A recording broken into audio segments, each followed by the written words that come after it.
तू जब मुरी के जब मोहि तू भीरी जान गे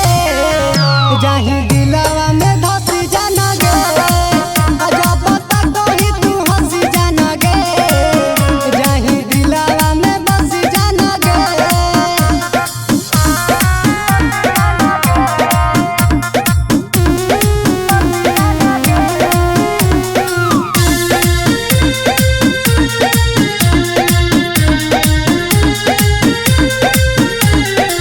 चेहरा मलिन बाकी हाँ ही हसीन गे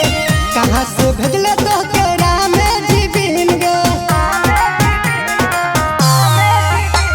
ऊपर बारो के सिया सवार चलाई दिलवा को छुरी चलाव चलाई हर पावा के तू दुकान हही गे सचो एक कॉपी सजाने हही गे सबसे